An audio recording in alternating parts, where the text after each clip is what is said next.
Have I seriously never reviewed a James Bond movie? Like, ever? Even though there's freaking 25 of them? Well, time to amend that immediately. So let's bust out the hulking Bond 50 DVD set and go back to where it all started. Dr. No, released in 1962. Of course, this is the debut of Sean Connery in the role of James Bond, considered by many to be the quintessential Bond, and it's not hard to see why. In fact, he's the highlight of the whole thing. He proves himself to be cool, confident, and above all else, intelligent. Well, most of the time at least, because as my friend Steve pointed out, he makes a lot of dumb, boneheaded errors worthy of a palm to the face, although he's probably still smarter than a lot of the cronies and other folk who are often even dumber. But anyway, Dr. No himself is played by Joseph Wiseman, coming in very late to the proceedings, at least on camera. Not the strongest villain, but as the first Bond baddie, he does fine enough. I can't help but think his destructive metal hands of doom were underutilised though.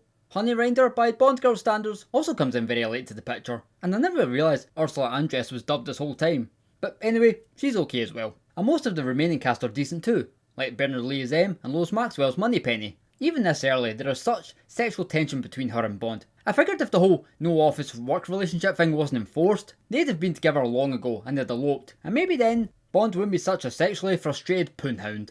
The only supporting character I feel who gets enough attention to stand out from the crowd is Quarrel. He has a likeable personality and he makes for a fun sidekick. It's sweet to hear the iconic theme song in action for the first time ever during the funky and colourful 60s title sequence, although Three Blind Mice is so out of place. And on the music, the score is cool, if a little exaggerated in spots. The action is somewhat limited, but we get a couple of car chases, shootouts, a car off a cliff, and a finale which is solid. And not the biggest variety of locations, but Jamaica is an exotic and eye-pleasing place to be. The plot centred around the space races very of the time, but there's a good enough mystery to keep us invested. There's a mixture of positive and negative memorable moments. One distinct positive is that tarantula scene which is tense and freaky, bar the over-the-top music stings. But then stuff like the whole fire-breathing tank, built and painted to look like a dragon, even by Bond standards is quite cartoonish. That's like something out of the Roger Moore days.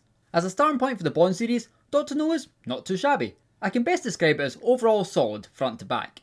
Upon revisit, it does lack that spectacle. Not that many scenes stand out from a spy action thriller standpoint compared to future installments, but that's through no fault of its own, just purely a retrospective thing, you know. Given the budget, they did the best with what they had, and what we did get is an efficient picture. Nowhere near the best, but clearly did its job well enough to get this legendary franchise rolling. I'm Jason, and this is Small Movie World, watching, talking, and loving films.